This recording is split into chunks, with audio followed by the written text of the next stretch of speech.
And in other news tonight, the grandson of Ernest Hemingway, a writer in his own right, John Hemingway, has expanded into podcasting.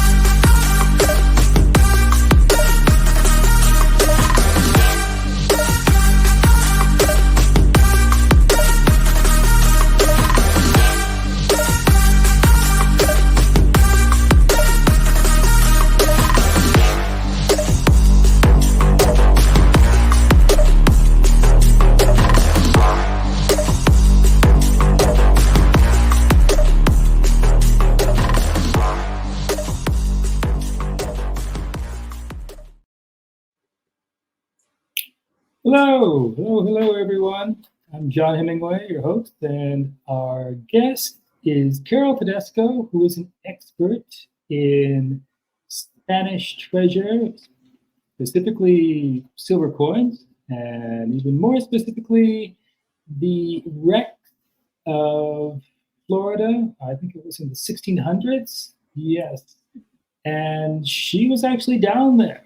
She was scuba diving and picking up these coins, which didn't look anything like what we might expect to see because of the oxidation, I would imagine.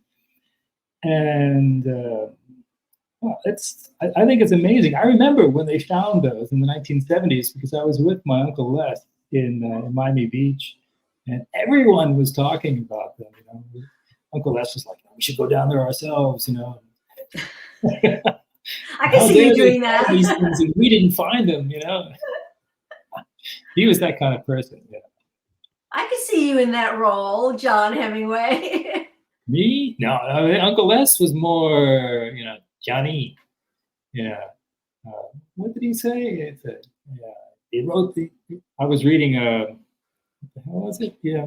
For Whom the Bell Tolls, okay? And he comes up to me like this and he goes, with his Chicago accent, "Johnny, he wrote that book for guys like you." Using, you know, man. It was pretty cool. Yeah. He was a cool guy. Different. Recently, someone sent me a picture of him in To Tell the Truth. I don't know. No kidding. I swear to God. And there were these other guys who were supposedly imitations of him that didn't look at all like him. And I saw it. Oh my God, that's Leicester. What year was that? I remember To Tell the Truth from my childhood. It was in the 50s. I know that. I think into the 60s too. Wasn't it? Or maybe into the 60s. He, at that point, would not have, in the 50s, published a biography that he did on his brother. That came afterwards. And he then had this crazy idea to create New Atlantis, which was basically a barge, which was in international waters off Jamaica. And he spent a ton of money on it. And the last thing that happened there was his wife sort of said, "I'm going to buy this house before you spend money on it, before you use it all up," or something. Yeah, it was on the tip of San Marino Island on the Venetian Causeway there. Really so the barge, was it like a bar and gambling party barge, something like that? No, you know what he would do? I'll tell you what he would do. He actually would give people medals, okay, or citations, you know, and you would be, you know, Lady Carol, okay, and he had stamps, post stamps too, okay. It sounds like the Conquered Public Navy in Key West. It's this whole fabricated organization it's immense. Yeah, well, he did find one treasure trove, and that was from Sloppy Joe's. They had some manuscripts, original manuscripts, you know, typed out and everything. And he called my cousin Hillary, who you probably have met over the years, and she said, "Tell your dad to get down there as soon as possible." Okay. And he went there, and he had, in fact, I can't remember which books they were, but in the end, he donated them to partially to a university, and I believe his daughters had free tuition for that. So they were old Hemingway manuscripts at Sloppy Joe's. Do I understand correctly? Yes. Wow. At Sloppy Joe's. That's incredible. I mean, he used to go there all the time, so he probably should have said, "Oh, here, don't have enough for the tab tonight." So, like Mel Fisher used to do with silver coins back in the day. You know, Mel Fisher and all the divers back in the mother lode of the Atosha days, they would tip bartenders and waitresses with silver pieces of 8 treasure coins. Anyway, he was someone who was definitely interested in what you were doing, along with Mel Fisher there, because, well, it was everyone in South Florida knew about this. You know, it was well, you know, oh, go ahead. I'm sorry. You no, first. I was going to say it was about as well known as what was his name there? The guy who lived in the hotel in Las Vegas, in a room which was hygienically sort of, you know. Oh yes, of course. What the hell is his name? Howard Hughes. Howard Hughes, yeah, when he died. Oh, the billionaire Howard Hughes.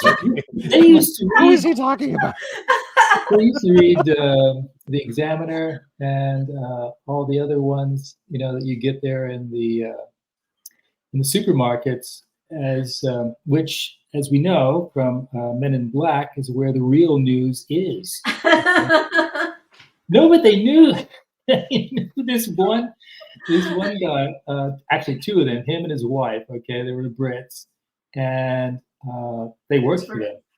Yeah, they worked for the Examiner and all the other sort of, you know, tabloids there, which were total garbage.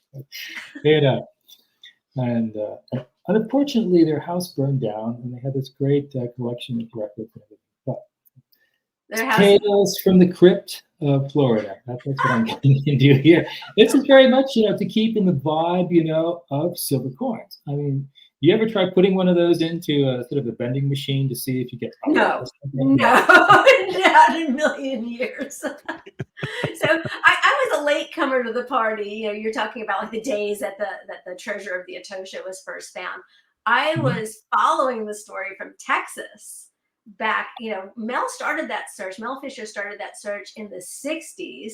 Started up, you know, along the east coast of Florida, worked his way down to the Keys, worked in the Middle Keys, wrong area, because of archival information found by a man named Dr.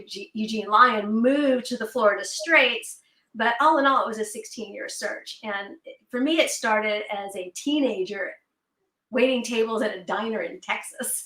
And there was a couple who had an insurance company right down the street from the place I waited tables. And I was getting into photography and they were getting into diving, and they would come in every day and tell me stories about the search for the Atosha.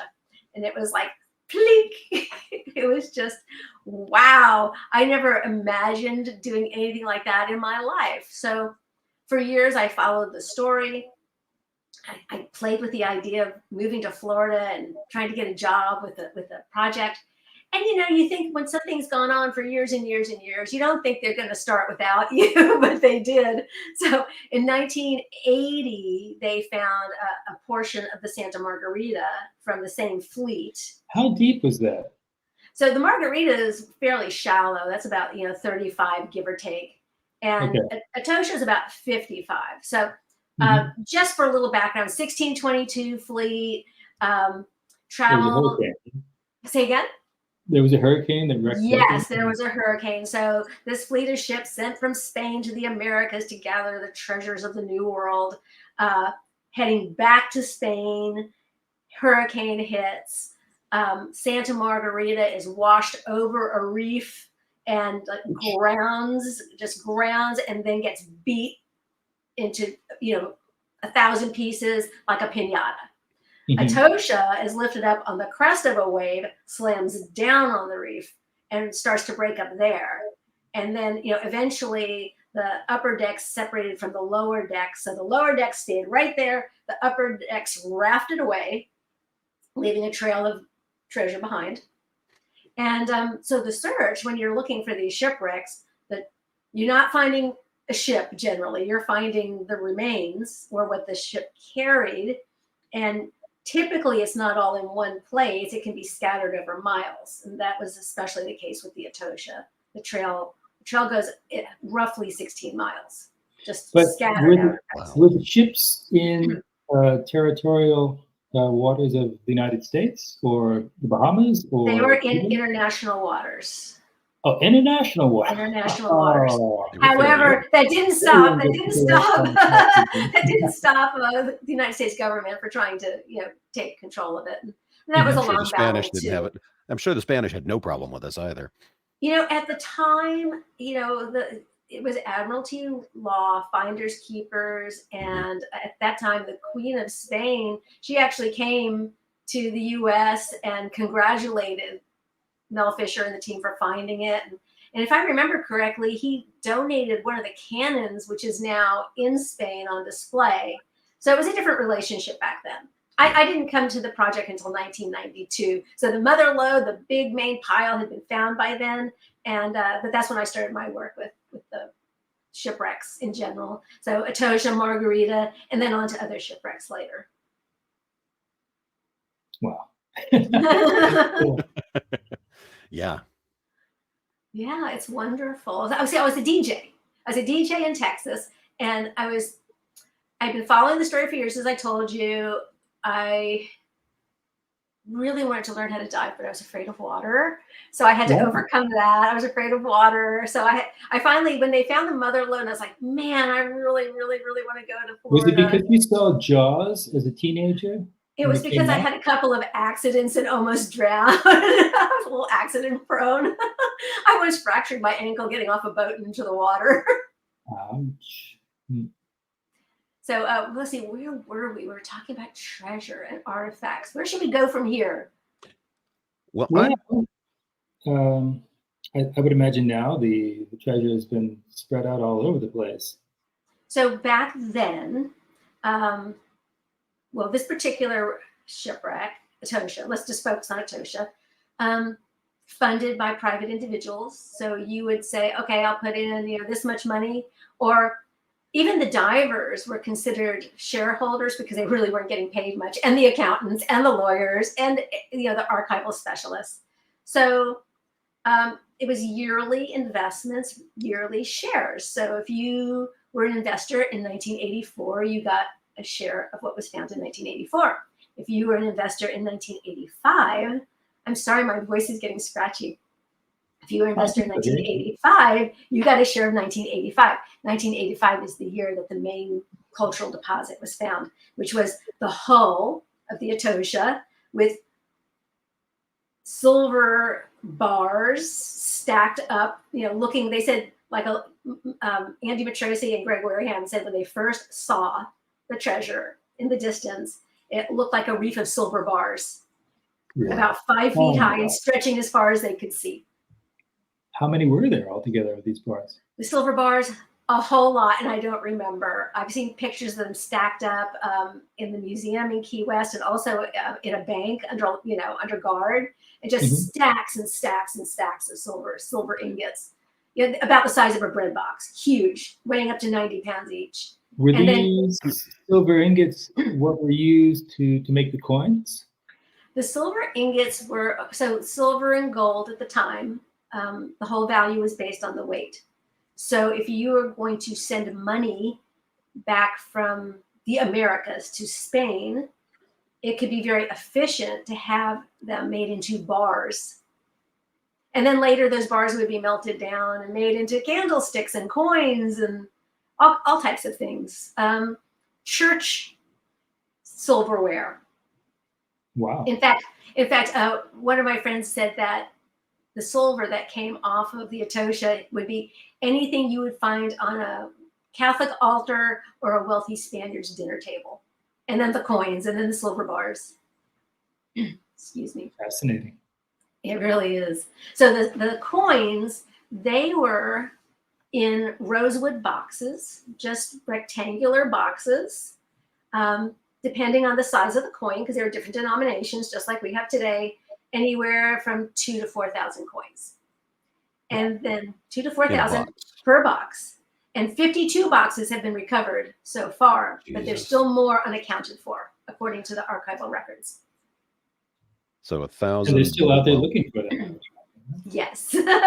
Captain Vince Trotta and his team are probably out there at this very moment looking for more chests of coins. And they could be, they could have scattered, they'll be buried in deep sand and mud. So it's using electronics and metal detectors and your observant eye. So for reference here, folks, the price of 1 troy ounce as we are recording this Saturday morning, the 27th, is $27.51. If every one of those coins is worth, let's say it's an ounce, which is theoretically, for the average size round. I don't happen to have one here. I'd show you. I've got a bunch in my safe. 1,000 coins would be $27,000. But wait, Chris, because these coins don't sell for silver value. No. Oh, no. That's just the value of the silver. Right. So when people buy, can you see that? Yep. Actually, you sent me some pictures. I Let's did. see what I It's can probably pull up. How working much better. does that one that you're holding in your hand sell for? So current values, I'm guesstimating this one would probably be in the $2,500 range. $2,500. But it varies for people who buy and sell coins and collect. And there's a big collector's market. It's going to depend on the rarity within the collection. So what mint did it come from? How rare was it? Was it already old when the ship went down? The picture that you just put up, that is a photograph of a coin minted in Lima, Peru. The little D that you see on right there, that's the initial of the mint assayer, Diego de la Torre. And he was working in the mint from about 1577 to 1588. Now, the Atosha went down in 1622, so this coin was already quite old when the ship went down. Limas are very rare on the Atosha. So you have it already old, a rare mint, and because of the beauty of the person, the dies at this time and place, they're highly coveted. So a Lima coin, they'll go well over $10,000 if they're in nice condition. And then, of course, there's all the information. So you're looking at, like, for instance, on the left. So this is two sides of the same coin. Pardon me. And you see on the left-hand coin a P for Peru, Viceroyalty of Peru. Underneath that, there's an 8 for 8 reals. That was the full Spanish dollar. If it had a 4 there or a 2, it would be a half a Spanish dollar or a quarter of a Spanish dollar. What would that allow the person who owns this coin back in the day, say in Peru, to buy? Well, that's a very good question. For years, people would say, oh, a piece of 8, a sailor might earn 1 or 2 in a month.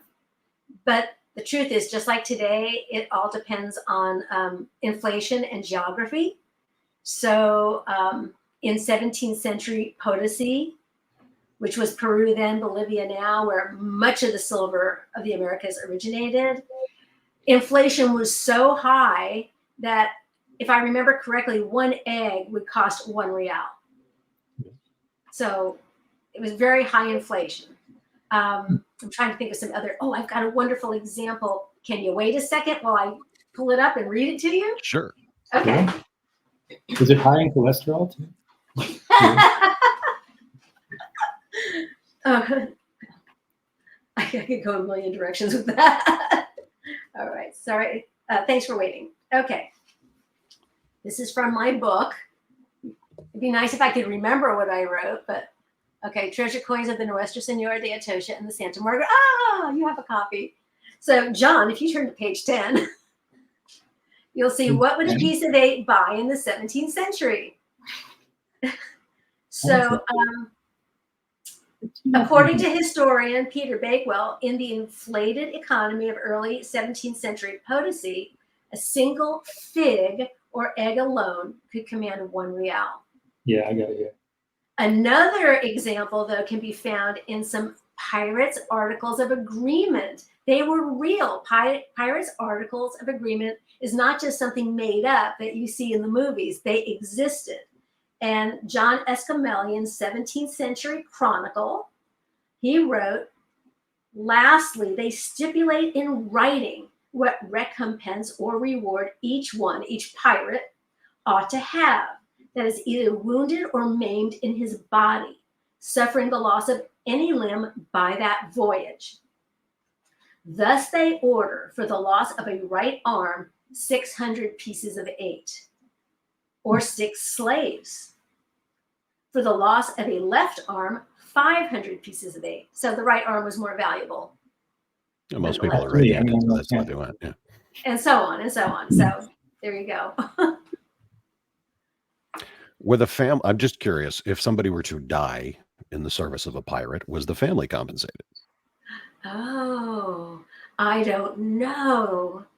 That's a very good question. Okay, because I know in His Majesty's Navy, they were compensated when someone passed on.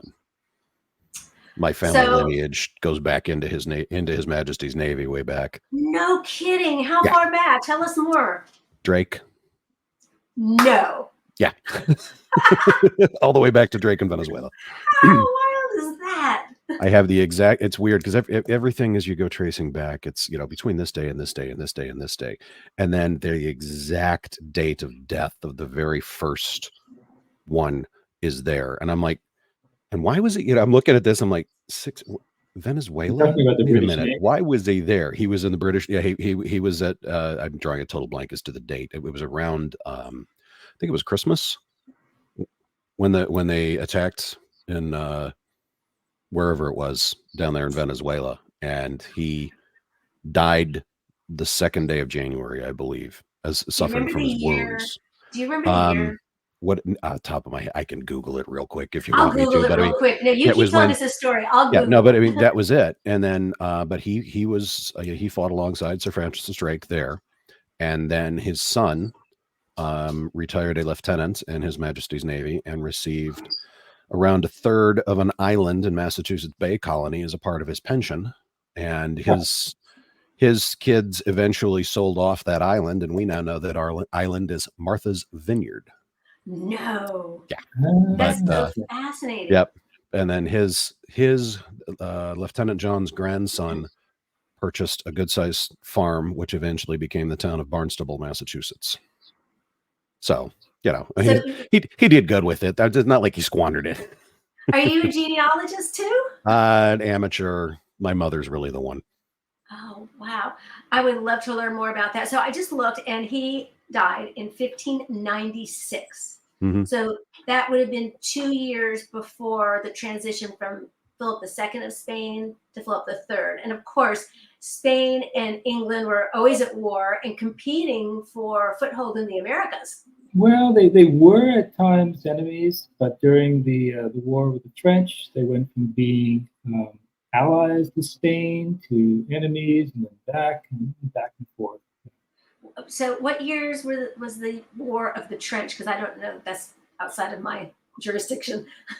With France, it was around the turn of the century, from the 1700s to the 1800s. Think of Waterloo, I believe. What, 1812 or 13? I'm not sure. But yeah, it was a long war. Mm. Well, it's fascinating because we could sit here and have these conversations all day and connect the dots with different people and their connections, and being at peace, being at war, being allies, being enemies. Yeah, and most of those sailors, if they were in the British Navy at that time, were pressed into service. They just took them right off the street or the pub or wherever. What do you do for a living? I'm a baker. Guess what? You're now a cook on a ship. Come on. It's pretty much why they did it. Yeah. They'd walk into the barrel shops and snag the first 4 guys they found. As guess what? You're Coopers now. Let's go. I mean, they were paid, a monthly thing. Yeah. And then also if their captain was lucky enough to take a prize or prizes, they would share in that too. And they had it all worked out in terms of who got what percentage of the ships depending on your rank. And the captain, on the other hand, had to give a portion of his part of it to the admiral who was in charge of the fleet that he was in. So on and on. There was a complete and intricate money bureaucracy as well. Absolutely, yes. Yeah, that's all. You could Everybody gets paid. Everyone, and there was the legal end of it, and then there was the okay, it's not legal, but we're just going to turn a blind eye, or you might lose your head. Yep. So anyway, you were talking, Chris, about your ancestor sailing with Drake. Yep. So how far have you been able to trace that forward? Just back to Drake in 1568. Wow. That area. It like I said, it got handed down, and then eventually one of Lieutenant John Marchant, his great grandchildren, or possibly great wound up standing alongside of Crispus Attucks when he was killed at the Boston Massacre. There were two brothers, William and Walter Merchant, who were a part of that. And William was on the receiving end of a bayonet. He survived. It missed everything important. He survived. Oh but yeah, Crispus, however, not so much. But yeah. So Merchant, that's really interesting last name. I thought, oh, that must be a stage name, but no, that's a historic. No, that's my real. Yeah, that's my real name. I have. I'm related. 10,000 Maniacs, Natalie Merchant, the lead singer from them. I'm related to her. Larry Merchant, the boxing announcer. It bounces all over the place. Yeah, it just bounces all over the place. The family is large. I actually was pulled over by a state trooper in Massachusetts, and I looked at his name tag. And they must have been from Quebec. Yes. Yeah. No, I was pulled over, and I'm looking at his name tag. I'm like, oh, we need to talk. And he looked at my driver's license. He said, yeah, come on, let's go get coffee. So I got out of a ticket. We're like fourth cousins. Oh, we figured it out. So yeah. That's like the story I just read about 2 weeks ago. Did you all hear about this? These fishermen in the Pacific Islands got stranded on an island, a deserted island, wrote help with palm fronds. The local Navy sent a vessel out to examine, and the man who got off the ship, the Navy man, was a local Pacific Island man, and he was cousins to one of the men who was stranded. What are the odds? Yeah, I remember. Yeah, I remember that. That's destiny. What are the odds? Total destiny. So speaking of destiny, I love the opening. I love the opening to this podcast and all the pictures of John and the bullfighting events in Spain, and the book covers, and the music. One of them was yours, eh? Yes, one of those was my photos. It was, for sure. Yeah, we photographed that on the upper veranda of Hemingway House in Key West. And I think that was as part of the Mystery Fest, right? Yeah. Cheryl Rose introduced me to you, I believe, for your involvement in Mystery Fest. Oh, and then I was also doing PR for Key West Art and Historical Society, and you were doing a series of talks for them. That's true. Yes. Right. And then I remember we ended up, oh gosh. Never mind. I'll tell you this one. We ended up where? There it I is. probably shouldn't say. There you are, right there on the veranda. I love that picture of you two. Upper veranda, Hemingway House. And it must have been spring because everything's so green. Well, that's for sure, yeah. So I'm trying to remember what this shoot was for, but I don't remember. Maybe it was for one of your writing projects, because we also did one with you at the typewriter. Another picture I loved. Did I send you guys that one? That's what everyone always asks me to do. When you get up there into his writing room, and they want me to sit down in front of the typewriter, which he never used, and Don't say that too loud, You just burst my bubble. I don't know if anyone has the actual A typewriter, because he didn't have just one, mind you. It was like, do you have just one computer all your life or something? No, it breaks down. You get something else that's better. I think we're more prone to leave typewriters in places though than we are computers. Yeah. Right? Because computers have all of our stuff. Where typewriters, I mean, you could take your paper and put it in any typewriter anywhere. Yeah. Did you start out typewriting? Of course you did. Yeah. I did. Young. Oh. I was one of the cats, and that's the typewriter. That looks like a Rob O'Neill photograph. I'll bet you anything Rob O'Neill took that photo. Was it an old news yes, photo? he did. Ah! He did. He takes the best Hemingway cat photos. Of course, he's a brilliant photographer. He can photograph anything brilliantly. Yes. But look at those typing feet. with those keys was just, God, I learned how to do that on something like that. So in high school, I was a journalism student, and you had to take typing. And then in college, I was a radio, TV, film major, and you had to take typing. And I'm so grateful. Oh my gosh. Because you watch people painstakingly pecking away with 2 fingers. And yeah, I did the same thing in junior high school. I remember, I think it was in 9th grade. And it was in a summer course. And it isn't really that difficult, I suppose. I guess there are people who are handicapped or something like that. In which case they can get a special sort of license plate in the state of Florida. But I can't. John just wants a good parking spot. That's all. Something like that. Yeah. Or you get triggered or something. I don't know. Moving on. We know that you're from Texas. We know that you know how to swim. And breathe at the same time. Swim and breathe. Yes. You can do this too, like that. I can't. All right. No, but in part, we've already spoken about this. Some of my PR clients, okay, and she mentions, I believe, me and my dearest wife. Okay. Page is that on? Oh, well, I can't seem to find it, but you have it listed here anyway. It does say. I mean, you've done poetry sidewalks on Key West. Okay, Key West Art and Historical Society, of course. Yes, sculpture parade, presidential families event, Fantasy Fest. Everyone knows about that. Key West Holiday Fest, Key Lime Pie Festival. I didn't even know they had one of those. It's coming soon. Oh my God, I got to get down there. Mystery Fest Key West. Okay, well, I was in that with Cheryl and you and everything. But not the Hemingway days. What happened? You don't like, I know, you don't Ernest. You don't like that. Okay, I understand. Well, I'm not angry about it. So, no, actually, Hemingway days. So, it's a little intricate, but for so much of the really big Key West events like Hemingway days, Newman PR is the PR agency, and they handle everything.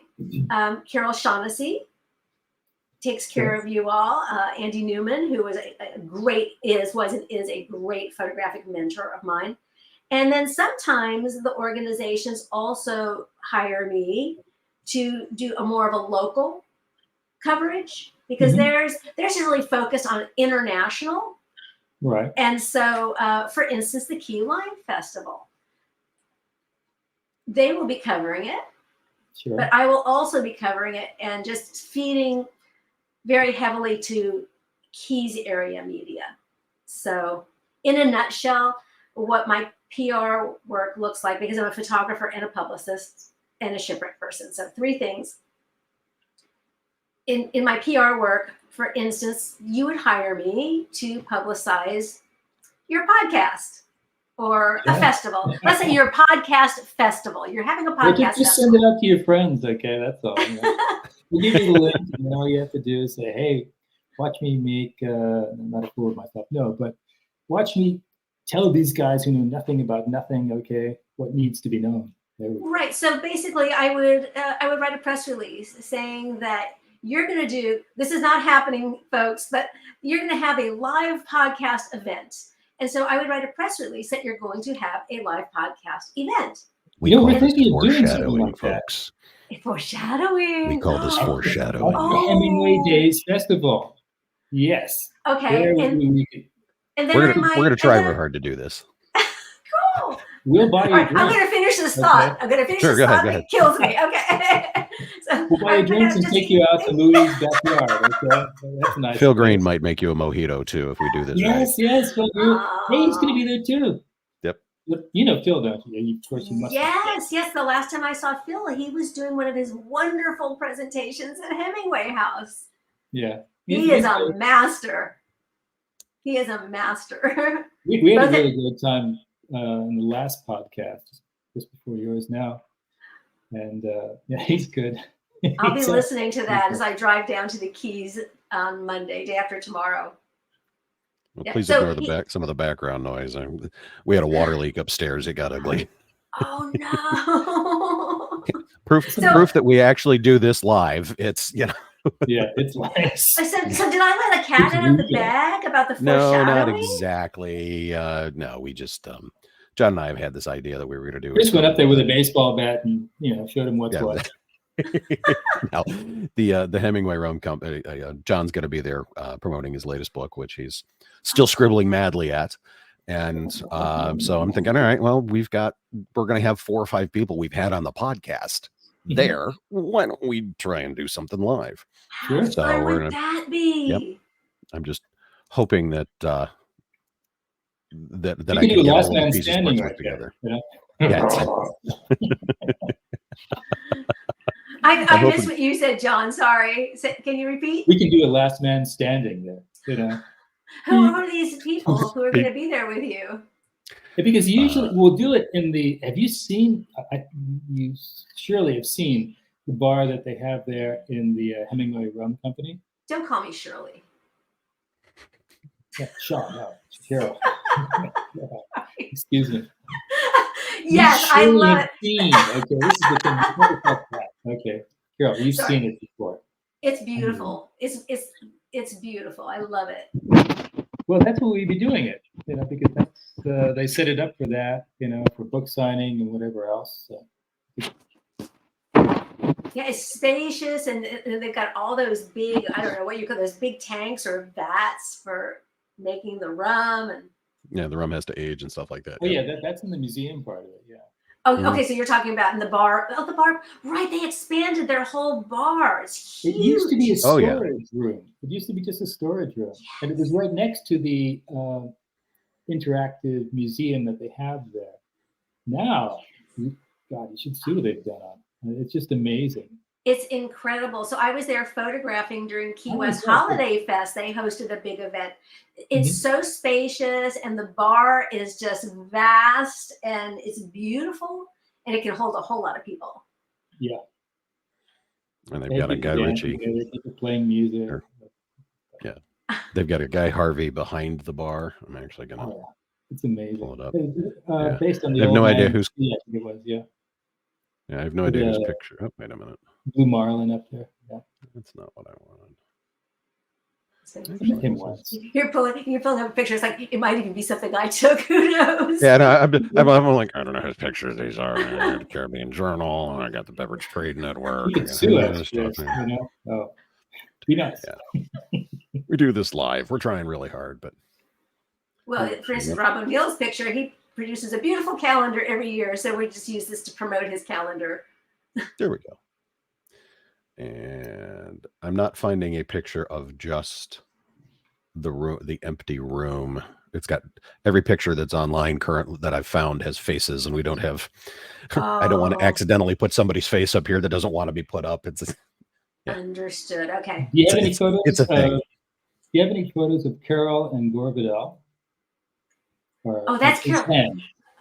There's a 2 pictures I think I sent you. One is of Carol Shaughnessy with Gore Vidal when she was interviewing him, and then one I took of just his hands. That was amazing. That was an amazing time. So sometimes Carol's an amazing writer, which is one of the reasons the whole Hemingway days is covered so beautifully. And we were sent to the San Carlos Institute. This was years ago, of course, when Gore Vidal was still living, and he was speaking there. And she was sent to write a story, and I was to photograph, both backstage with Carol interviewing him, and then from the audience with him on the stage. And when we arrived, everybody was like, oh, you two, look out. He is on a tear. He's being horrible to everybody. He made so-and-so cry. We're like, oh, great. This is going to be great fun. Gore Vidal. We go backstage. He's in his dressing room. He takes one look at Carol Shaughnessy, and he's just like, he pours on the charm. He loved her. And later we were like, why did he respond to her so amazingly when everyone said he was in such a bad mood? And the only thing we could figure is he told her that he had a crush on Amelia Earhart when he was a boy. And Carol looks a lot like Amelia Earhart. She's got that same tall, lanky build and the short hair. So we thought that that's a possible reason why he loved her. But he did, and she got a beautiful interview with him, and I got some lovely pictures that I treasure. I saw him once when I was going to UCLA. He was running for the U.S. Senate, I believe. And oh, wow. He looked just so ridiculous there, not saying much or whatever. I said, oh, you're running for Senate, Mr. Vidal. He goes, yes, I no one was didn't talking know to him that. because he was running against Jerry Brown. Why do I not remember He this? stood zero chance of winning. I mean, just absolutely zero. And then he was out there, he wanted to, he was very interested in that, in politics. And I think his family went way back in that too. His father, grandfather. He considered it something that he needed to do, but people just, they even wrote about him in the Bruin, the newspaper saying, well, he even had Gore Vidal out there giving whatever he That has to would do. be a great bio to read. Do you know how many bios there are about him? I don't really know that much about him, except that he once saw Mick Jagger. You haven't lived if you haven't seen Mick Jagger live. Well, I saw him at the concert they gave in Havana. Amazing. I didn't even know it was going to happen. Oh my gosh. And Christina was there. I got her and flew her over from St. Petersburg. No kidding. Yeah. What year was that? 2016. 2016. I remember Rob O'Neill, the cat photographer. He was there. So now I know of several people who were there at that time. I'm so sorry to have It was missed amazing. that. You had half the city. The city basically emptied out. They had the concert in a huge field that I think might have been for baseball or something like that. Sure. So what was the stage like? I mean, the stage was huge, and they also had a huge screen where you could see everything, and very well done. There were no problems. Sure, you could try to get up to the mosh pit, I guess, area, but no one would stop you. On the other hand, I mean, they had bouncers maybe on the stage itself, but the Cubans are not like North American crowds. No, they are much more polite. Maybe is that the right word? I call it regimented. After decades of the kind of governance they have there. Governance, that's the word we're using. Governance. Governance. When you have governance, you can be sure that someone is ruling the roost. There we go. I've not been to Cuba since the year 2000. Oh, but were you in Cuba to see her start off? The swimmer? Oh no, Diana Nyad, no. But I was in Key West when she landed on her successful. That's what amazing. year was that? It was 10 years ago. It 10 years ago, wasn't it? was no 2013. It was 2013 Yeah.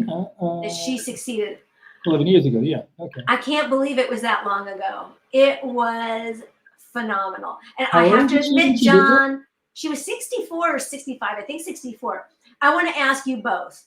Because honestly, I didn't think she'd ever accomplish it. And when she did, it blew my mind. Did you think she could do it? Diana Nyad. We're talking about Diana Nyad swimming from Cuba to Key West. She probably had to do some extensive training just doing that. And I mean long distance training and running and diet and God only knows what else.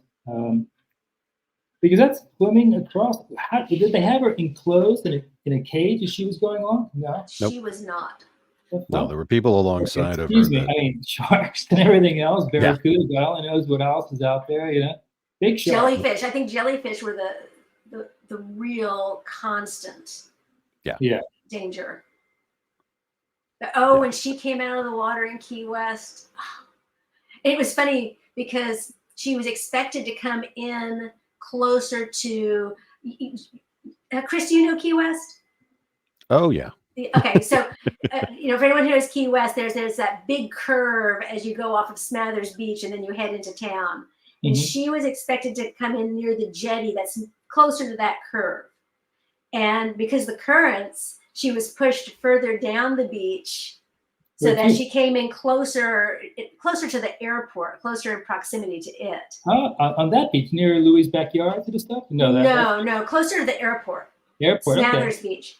And so what happened is like the massive crowd, right? Okay, so this is Smathers. Yes, there you go. That's it. So she was expected to come in closer where you see the straight line going across, like, maybe between where you see Smathers Beach, like halfway there.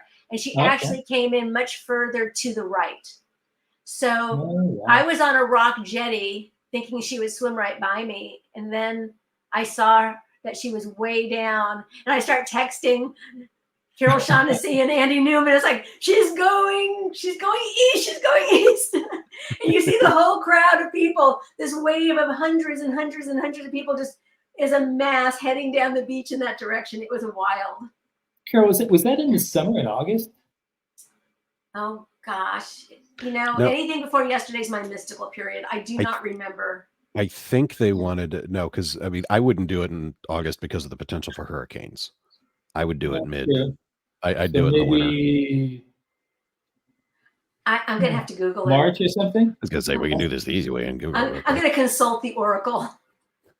All right. Diana and I. We tried to pretend, when we were back in the good old days right now, and we didn't have people sort of looking into our emails and telling us, or AI is telling us what the hell we're supposed to do. I can't stand it anymore. Oh, man.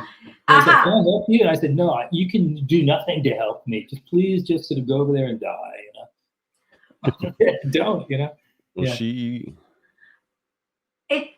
Go ahead.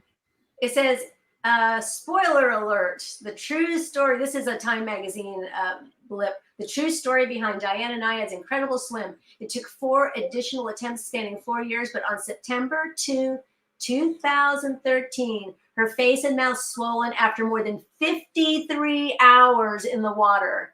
Nyad stumbled onto the shore in Key West. Did I send you a picture of her from that? I think I did. Holy Christ. Yes, you did. You did. There is a picture there. So Chris will get that and put it up later on. Okay. Out there, listen to us laugh and have a good time. We don't even have a drink here. Yeah. It should be something. Coming ashore. Here you go. We got. Oh, you found it. Good. I'll have I have a picture of her, courtesy of our friends at NBC News. Oh, I didn't send you my photo? No, I don't have it. If you do. Okay. Maybe I didn't. Okay. Well, whatever photo you have will work. I rather like mine. Actually, you know what? Okay, I'm going to throw this one up here. Come on. Let's go to this one. There we go. Open link, new tab. Oh, I like this. Oh, that's the 10 One years of the books later. that you wrote.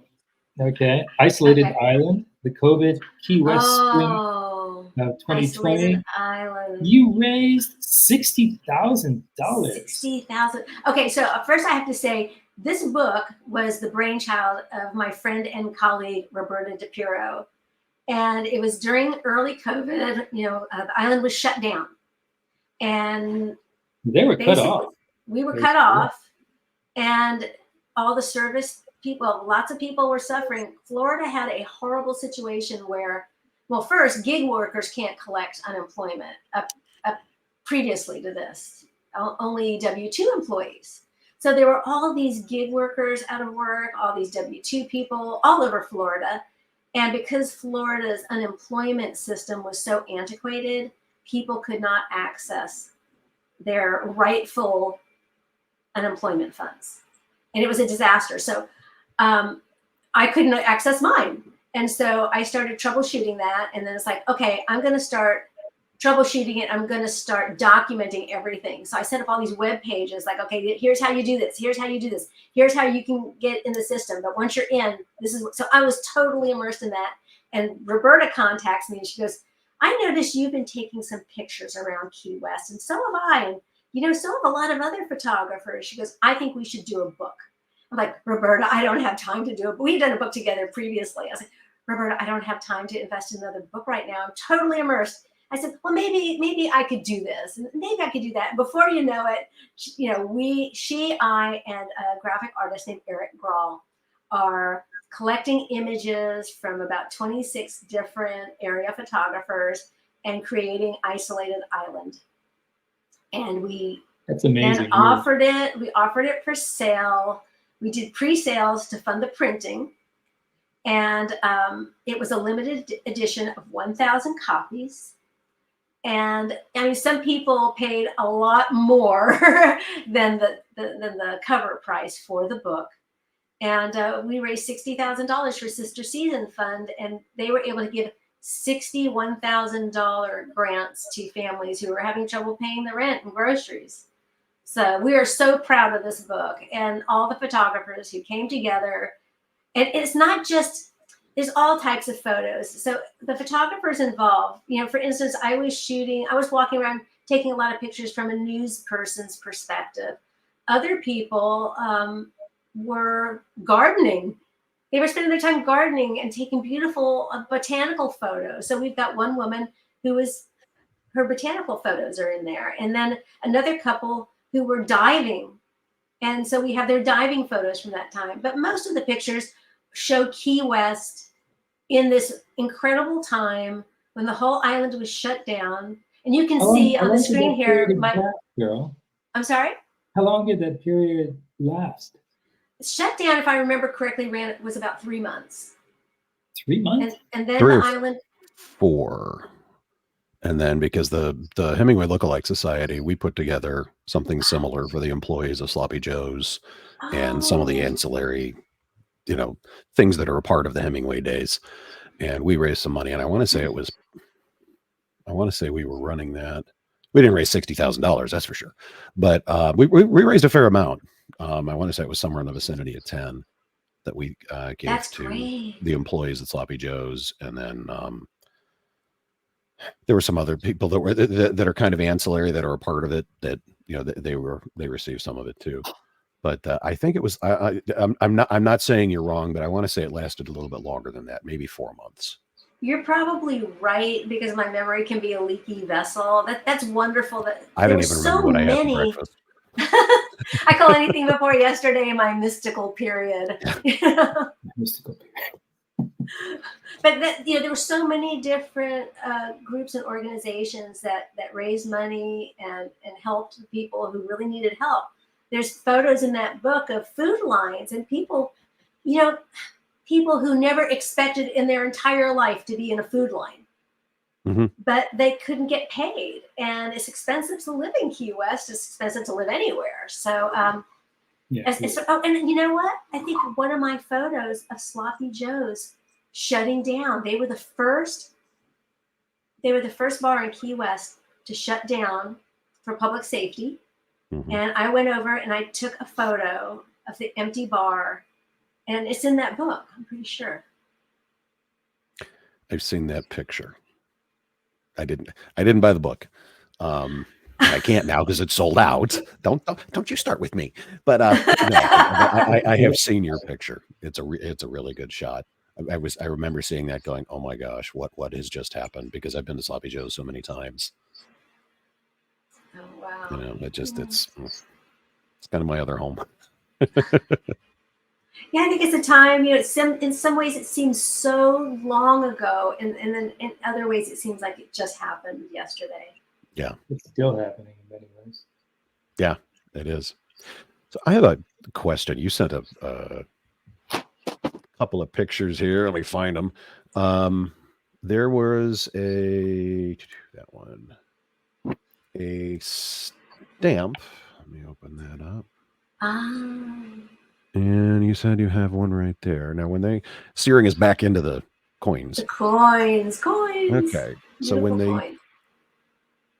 was this on? I mean, was the silver warm from the was heating when they put it into the coin? Or did they absolutely stamp it cold? Okay. warm stamp. So what they did, every coin made in the Americas up until 1732 was individually hand stamped and hand cut to be a specific weight. Okay. So it was a family legacy to be a die carver and create dies like this. Often like father to son, sometimes nephews, always men back then. And so they would make these dies. You can't see the handles, but you know they would just fit in your hand. You know, one would be held on an anvil, and then the other, you know, would be handheld, hit with a hammer. So basically, you take a warm blank of silver, sandwich it between the dies, hit it hard with a hammer, weigh it, and then anything over the prescribed weight would just be randomly trimmed from the edges. And so that's why the coins of the period are so irregular in shape and often not centered, because it was just a hand. So you think about thousands and thousands and thousands upon thousands of coins, all made one at a time by hand. Yeah, nothing's going to be exact from one to the next. No. You had also sent, let's see if that's it. Yep. That's a bunch of coins. I wish it was the real thing. It's a recreation of one that was cleaned in the 90s, a treasure chest. So it's a recreation of a treasure chest from the Atosha. And before it looked like that, it was a rosewood box. There was rosewood held together with nails, and the coins were just poured inside. Is that me making noises on the mic? Excuse me if it is. It might be. No, you're good. Okay. So just an angle thing. Poured into the box, and then the box and all the other boxes sunk to the bottom of the sea.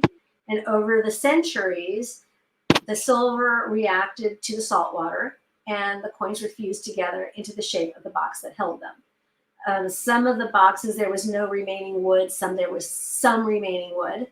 And so what happens now, you have here, this recreation chest represents one that would have held anywhere from 2,000 to 4,000 coins. And originally, you would basically take a leather mallet to begin the separation process. And then the coins are hung from metal alligator clips into a solution of soda ash and water. And then the metal alligator clips are attached to a battery. Electrify it. And then the amperage and the wattage is determined by the number of coins. So the current of electricity is run through. It's a reverse electrolysis. You watch the black incrustation start to fall off. And then in the end, you have to hand clean to get the remaining residue off. But that's the process for cleaning a treasure chest. It's fascinating what we figured out.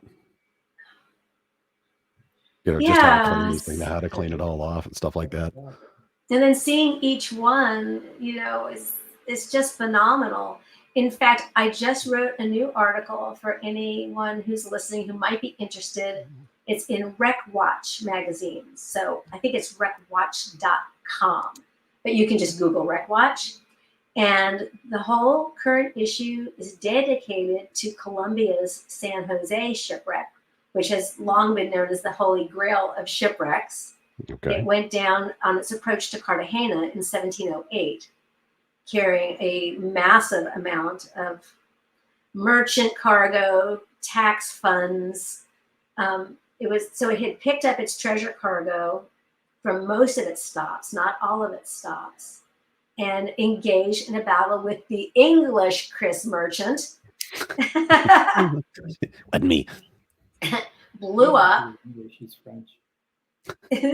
What's that? It's French? He's French, yeah. Oops. I'm well, no. Actually, the English, the name comes down the English side of the family. Right, because his I'm ancestor English, was German, and French. Seller Drake. Right. So anyway, the ship went down in very, very deep water, too deep for human beings to dive on. Mm-hmm. Its location was determined some years ago, but there's been a lot of back and forth over to salvage, not to salvage, who's going to salvage it, and so all of that continues in discussion and negotiation. But how deep is it? When you say it's too deep over to dive 1,000 feet, and I should remember off the top of my head, but if it's a number, I just don't remember the numbers. Okay. However, if you get the recent article of the recent issue of Wreck Watch, it's in there. Everything's in there. And so besides my article is about the coins and my projections on what the coin cargo might look like. What mints will be represented, what years will be represented. Why was it carrying this and not that? So that's what the article's about. So anyone who's interested in the old Spanish treasure fleets, the routes they took, the coins, where they came from, will like this article. But as I said, the whole issue is devoted to the San Jose, so there's just an abundance of great history in it. And there's what you're looking for, folks. There it is. So it's free. Wreckwatchmag.com. Yes, it's free. So if you click on their link, you put in your email address, and then they send you a link that you can again click on, and that opens the whole issue for you. Okay, that's your banner page. What you're looking for. Mm-hmm, mm-hmm. And then there's the article. So the publisher of Wreck Watch, his name is Sean Kingsley. He's also an archaeologist, and I worked with him many years ago on a series of articles about another deep water wreck that he did for Odyssey Marine Exploration, and they're called Ocean's Odyssey. 4 entire books full of papers about the Dry Tortugas deep water wreck. So those are also very interesting articles. And not as deep. Also very deep. The Dry Tortugas wreck was part of the 1622 fleet with Atosha and Margarita, but it went down in much deeper water. So that was robotic. That was a robotic recovery. What does one of those robots cost? I assume every horror movie in the deep sea where the little submarine thing goes nuts and starts attacking people. We're talking about one of those. Yeah, pretty much. Okay. What's one of those cost? I mean, because these are multi-million-dollar endeavors to go pull this stuff out of the ocean. Just phenomenal. What did you say, John? It's only a couple $100. Oh, right. You have to exaggerate everything, Yeah, less than the cost of an iPhone. Yeah, you'd be all right. People will do it with next week's paycheck. What are you talking about? No, that's the thing, right? It costs so much money to search and recover. It's just a huge investment. And that's where, so many of the arguments come in. It's like, how will the treasure be divided? Or will it be kept intact? Can you afford to keep it intact? For example, there's a wreck in the Bahamas called the Maravilla, and Allen Exploration has been doing search and recovery on it. Now, different organizations have searched and recovered from it for years, and then there was no search and recovery for many years. And then Allen Exploration was able to negotiate a contract with the Bahamian government.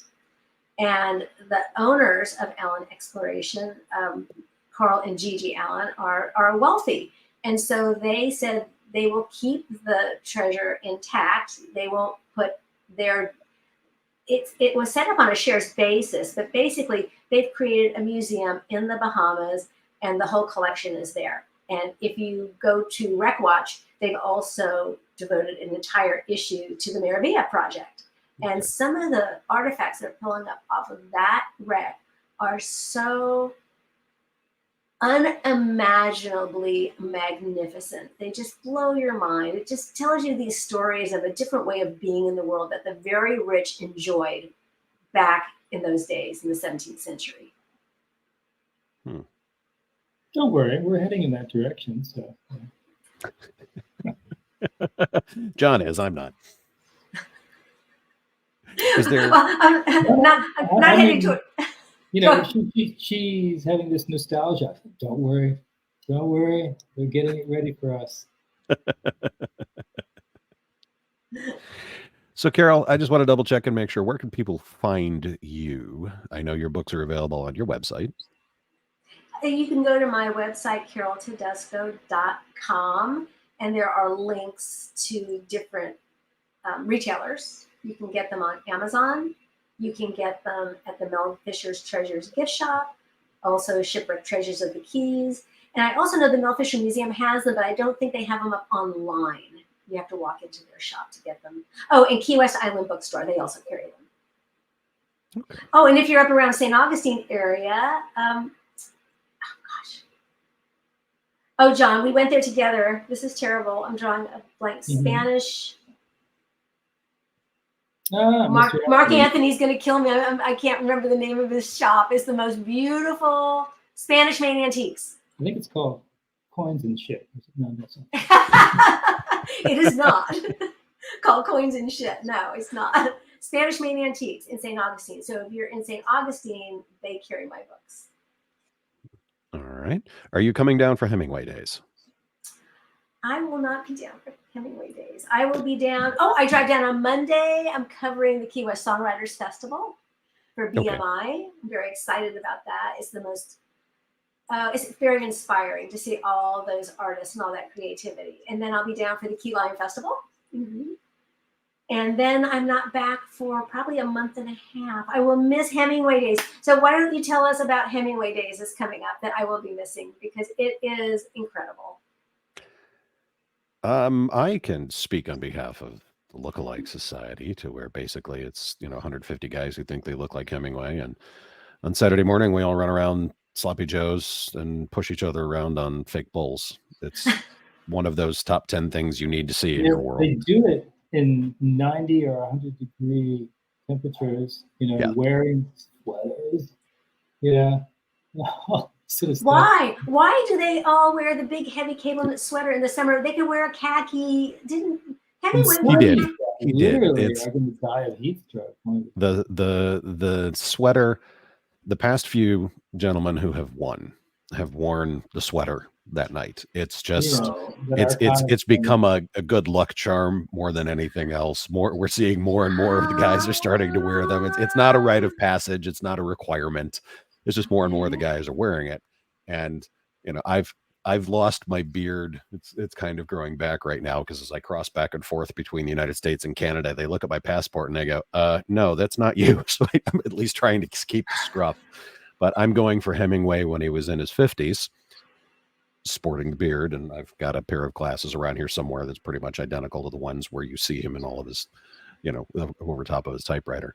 But a lot of the guys have switched to either the white or the black cable knit sweater. You have to put on some weight, Chris, because in the 1950s he was kind of chubby. Yeah, I need to lose about another 50 pounds to be at that spot. To be about where actually more than that. But anyways, is that how you two met? Actually, no. John and I met via Facebook. Yeah, many years ago. Yeah, and then last year we got he was up speaking in Walloon Lake at a writers conference. Shout out to Diana and the crew. We just left. Well, I just left there this last weekend up at Walloon Lake, where John's grandfather would go hunting and fishing, and the family has a cabin and things like that. And he would, we did the usual tour. We stayed at the Hotel Walloon, which is Travel and Leisure's #1 hotel, a beautiful place sitting on the lake. And then, we went up to Petoskey, sat in what at Hemingway's time was the annex, but we all got our picture taken in the usual the seat where he sat and that kind of thing. And it's one of those it's one of those things where if you're a Hemingway aficionado, you go and you make the trip up there. And a lot of us were all writers. The bulk of the people are from Michigan. Dennis was there from he's another one of the lookalikes. He was there from Syracuse, and he's a writer in his own right and radio TV guy like me. And he was there, gave his presentation. I mean, it was a lot of fun. And John's stepmother Valerie was there too. She was a lot of fun. One of the last few people alive who actually had drinks with Ernest Hemingway and Orson Welles at the same time. Oh my God. It was just it's like, really? Wait a minute. So, we wrapped the tension there, but I mean, it's a fun time. And John was there last year, and he's kind of like, wait a minute, I'm like, yeah, and just one thing's led to another. And John and I have, what was it, down in Key West? We hung out for half the time we were there for Hemingway days, and just one thing's led to another. We got a podcast now. I knew that you were going to be there because Diane sent me cards with the names of people who were going to be there. I came across your name. What? John, I have a question for you. How does it feel to be surrounded by like dozens of men who look more like a Hemingway? Well, they look more like your grandfather than you do. Well, I don't really want to look like he does. You notched it up a few degrees for sure.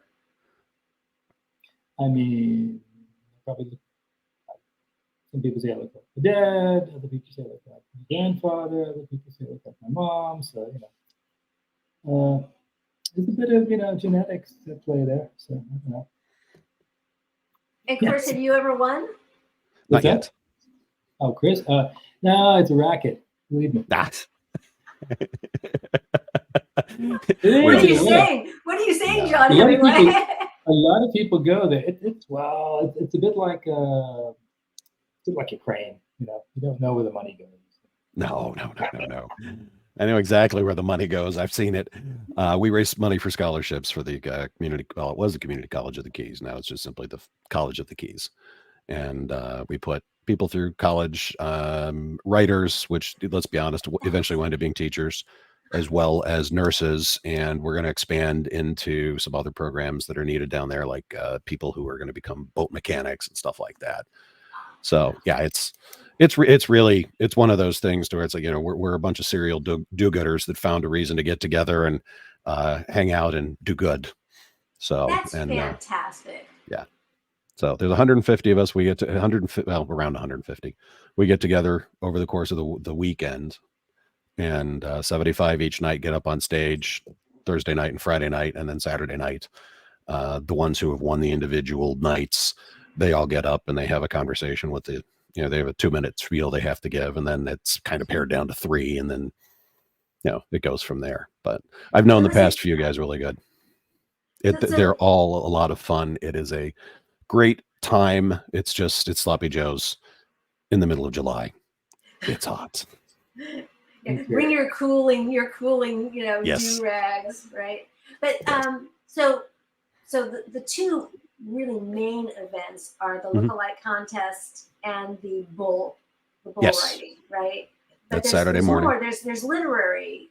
Yes, there's all literary things going all over there's the variations on a theme as far as literary things going on the island. There's obviously it's one of the bigger weekends for the Hemingway Rum Company, and it's one of the bigger weekends for the Hemingway Home and Museum as well, and all of the restaurants. I mean, it's funny because I go walking in, and if I have something on that remotely resembles a Sloppy Joe's logo, or if I'm wearing the outfit from Saturday morning, usually drinks are free. It's like, you guys have no idea how much business we did this weekend. Thank you. We bring in business for all of them. Yeah. All of the bars up and down Duval Street. In fact, I had one of them say that, or one bartender say that this was the weekend they always knew they were going to go into the black. This was the weekend because of everybody coming down for Hemingway days. And it's a really, really wonderful crowd of people too. It's a good energy. Yeah. Of the gathering.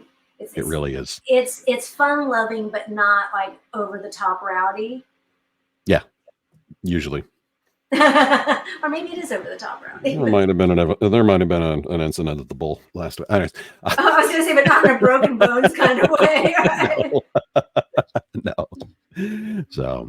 Oh, I have one more question. I know we've gone into overtime, but John, you're working on another book.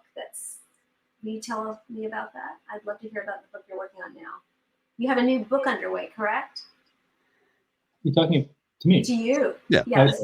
I couldn't hear. Here. Oh, I'll start over. John. The book is a sequel to the one that I put out in June of last year, which was Murder on the Forest. You know, I gave you a copy there. This one, let's see. I'll be honest. It's just something to write. Basically. No, I've been having fun with it. Also because a lot has changed in a couple of from when I started writing, the other one. Gone Are the Needles and stuff like that. But we still have one person. The book is probably going to be called Ron Echeverria. That's what I'm using right now. The brother of one of the guys who was killed in the first book. And we're finding out more about him. We're bringing in characters who are, for instance, members of a very notorious gang in Caracas. And they're sending their, shall we say, envoys up through Texas. And then there, on a motorcycle, you get this one guy. And then they say, go wherever you want. Well, this guy has to go to Miami because he has to sort of study with people there, the drug trade. But then they put him in touch with another guy, which is a banker. Probably, if you read the book, he was part of that group that wanted to kill doctors. Okay, and so they hire him, this guy, this sicario. Okay, but I won't talk about it anymore. There are, of course, leggy dames, gin joints, and a lot of drinking, and a lot of joking and satire, satiric talk, maybe about certain people they want to kill or whatever else, or not, whatever. Or, life, in short. It's a noir. Yeah. It must be wonderful to have such a great imagination, though. Yeah, so John. Thank you so much. John does very well in the imagination department. He's helped me with my book, and I'm like, oh, wait a minute, yeah, we'll go that way with it. So, what's your book? That's great. Oh, I'm writing a spy novel this time around. So, John has been helpful in that.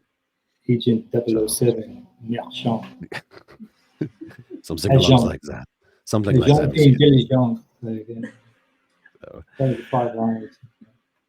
So one more time, just for those of you who are listening, it's Carol Tedesco. Start over. CarolTedesco.com.